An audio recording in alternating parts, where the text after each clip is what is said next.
वालेकुम। दुनिया भर की तरह आज पाकिस्तान में ख़वातीन का आलमी दिन मनाया गया और मकसद था ख़वातीन को उनके बुनियादी हुकूक से आगाह करना। लेकिन औरत आज़ादी मार्च में हर साल लगाए जाने वाले नारे, उठाए जाने वाले पोस्टर्स और परफॉर्म किए जाने वाले ड्रामे हमेशा जो है तनकीद का शिकार होते हैं।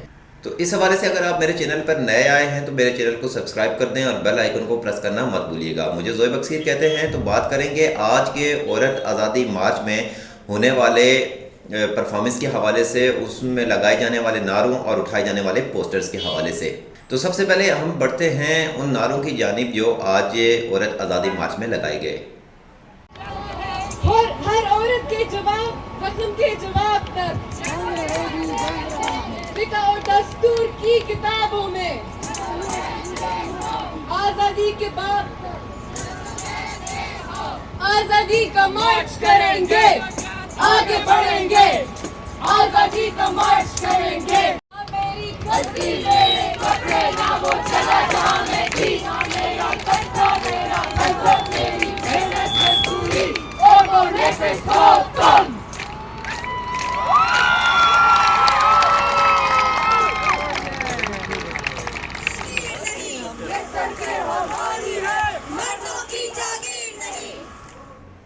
तो हर साल औरत आज़ादी मार्च के ड्रामों पे बेहद तनकीद की जाती है। इस साल दारुल हुकूमत पाकिस्तान में क्या परफॉर्म किया गया, आइए उस पर एक नज़र डालते हैं।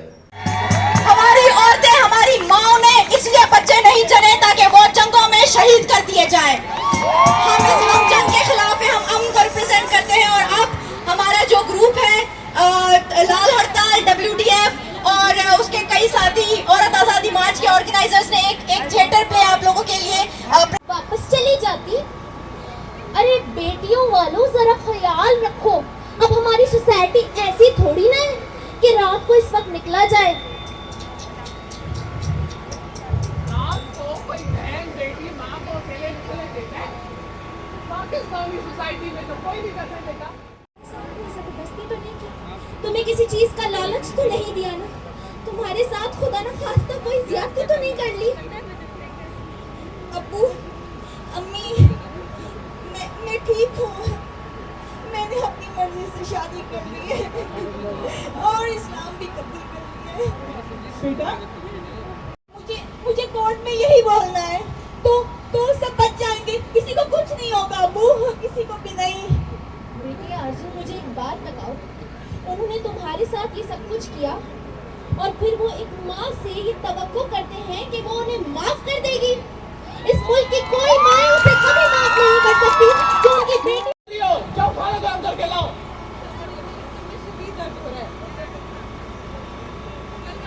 बड़ा हुआ खुद खाना गरम कर।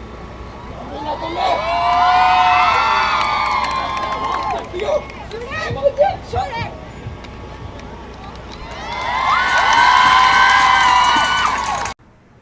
नाज़रीन, हमने औरत आज़ादी मार्च में शरीक की दो सोशल एक्टिविस्ट से बात की है, फातिमा अनवर और आयशा से। आइए उनके ख्यालात जानते हैं। मैं आज के दिन की जो है ना अपॉर्चुनिटी से फ़ायदा उठाऊंगी और दुनिया को ये बताना चाहूँगी कि वो जो मकबूजा जम्मू कश्मीर में जो ख़वातीन के साथ मजालिम हो रहे हैं उनका नोटिस ले और हुकूमत हिंदुस्तान को इस बात का पाबंद बनाए कि वहाँ पे जो क्राइम रेट हो रहे हैं, वार क्राइम्स हो रहे हैं, उनकी रोकथाम की जाए और ख़वातीन को तहफ़्फ़ुज़ फराहम किया जाए। बेसिकली डॉक्टर आफिया सिद्दीकी का जो केस है वो अभी तक हुकूमत की तरफ से कुछ वाज़ह पॉलिसी नहीं आई, क्योंकि अभी तक पाकिस्तान और अमेरिका और तालिबान के दरमियान जो अफगान डील चल रही है उसमें भी उनका जिक्र नहीं है। तो मेरे ख्याल से शायद इसी वजह से नहीं किया गया। जहाँ तक कश्मीर का ताल्लुक की बात है तो जो नारे लगे थे उनमें एक दो दफ़ा कश्मीर की बात आई थी, लेकिन बहुत ज़्यादा नहीं आया था। ये ओवरऑल ख़वातीन की बात थी, तो खातून चाहे कश्मीर से हो या बलोचिस्तान से हो या पंजाब से हो, उनके हुकूक की बात। लेकिन आप कश्मीर की रिप्रेजेंटेशन के लिए इस प्ले कार्ड के साथ यहाँ पे मौजूद हैं। मैं खुद कश्मीर से हूँ तो मुझे लगा कि मुझे इस मौके का फ़ायदा उठाना चाहिए और दुनिया को जो मकबूजा कश्मीर में ख़वातीन के मसाइल हैं उनको उजागर करना चाहिए। मेरा अपना तो यही है कि मैं जो रिप्रेजेंट करती हूँ जिन ख़वातीन को, वो एक तबका है जो सप्रेस है। मैं रोज़ जब ख़वातीन की रेप्स की, बच्चियों के रेप्स की, बच्चों के रेप्स की खबरें जब पढ़ती हूँ तो मैं हैरस होती हूँ और मैं समझती हूँ कि ये आवाज़ ऐसी है जो उठाई जानी चाहिए। और आज जो यहाँ है इसके बारे में मैं बहुत सी खबरें, बहुत से वीलॉग्स पहले से सुन आई हूँ कि बेशर्मी फैलाई जा रही है और इस तरह, और मैं यहाँ आई हूँ तो मैंने कोई ऐसी बात नहीं सुनी, कोई ऐसा एजेंडा नहीं था इनका। ये जो सारी बातें वो ये करें कि सियासत में हमारी तरक्की होनी चाहिए, हमें मेरिट पे आगे आना चाहिए, हमें तालीम में हक दिया जाना चाहिए, तौलीदी सेहत में हमें हक दिया जाना चाहिए कि हम खुद डिसाइड करें अपने बारे में। और उसके बारे में ये सारी चीज़ें ऐसी हैं। और ये मोटरवे जो केस था उसके बारे में बाकायदा इन बच्चों ने प्ले किया है कि रोड्स जो हैं वो मर्दों की मलकियत नहीं है कि वो 2 बजे निकल सकते हैं, औरत नहीं निकल सकती। अगर कोई औरत किसी मसले में गई भी है तो law and order situation should be good enough कि हम लोगों के लिए वो प्रोटेक्टिव हो। मैं अगर माँ मुआशरे में अपने बच्चों को लेके बाहर निकलती हूँ तो मैं कामयाबी से और मतलब प्रोटेक्टिव फील करूँ बाहर निकल के। नाजरीन, औरत आज़ादी मार्च के हवाले से हम इंटरनेशनल ह्यूमन राइट्स की एम्बेसडर और PTI आज़ाद कश्मीर के रहनुमा राइला खान से मिले हैं और हमने उनसे उनके ख्यालात जानने की कोशिश की है। मैं पहले तो ये पैगाम देना चाहती हूँ कि बहुत मुबारक हो सारी औरतों को कि आज वुमेन डे है और अल्हम्दुलिल्लाह कि हम लोग में ये अवेयरनेस आ गई कि हम ये डेज़ मनाते हैं, अपने इवेंट को सेलिब्रेशन हमने शुरू कर दी। ये एक अच्छी बात है, एक अच्छी एक्टिविटी है। औरतें मिलती हैं, बैठती हैं, बातें करती हैं और इस पर डिबेट्स होती हैं, तो इससे और भी अवेयरनेस बाकी लोगों को मिलती है। लेकिन मैं अपनी जो यहाँ पे जो जैसे शहरों में रहने वाली औरतें और जो कि अच्छे घरों की और वेल ऑफ जो विमेन हैं, मैं उनको ये कहती हूँ कि आप अपनी उन बहनों, उन बेटियों के लिए भी सोचें जो कि आज भी पत्थर के दौर में रह रही हैं, वैसी ज़िंदगी गुजार रही हैं। कुछ ऐसी जगह हैं जहाँ 5वीं से ज़्यादा कोई बच्ची पढ़ नहीं सकती। कुछ ऐसी जगह हैं जहाँ पे औरतें आज भी अपने सर पे मटका उठा के पानी लाती हैं। मेरा नहीं ख्याल कि औरत की आज़ादी पे कभी किसी को इतराज़ होना चाहिए या इस्लाम को इतराज़ होना चाहिए। इस्लाम में तो औरत को जितनी आज़ादी और जितनी अहमियत दी गई है वो किसी मज़हब में है ही नहीं।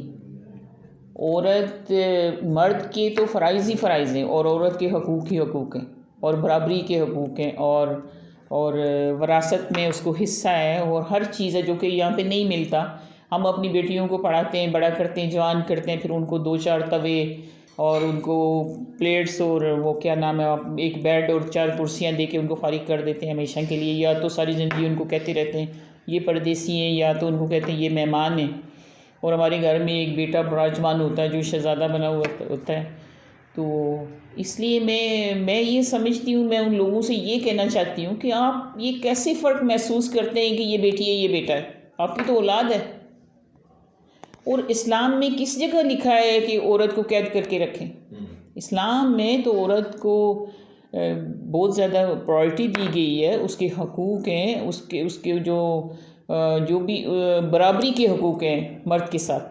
तो नाज़रीन, अब मैं आपको बताने जा रहा हूँ ड्रामे से हटकर इस औरत मार्च को कंट्रोवर्शियल बनाने के लिए या मीडिया की नज़रों में लाने के लिए इस मरतबा जो औरत आज़ादी मार्च में जो किया गया है उस पर एक नज़र डालते हैं।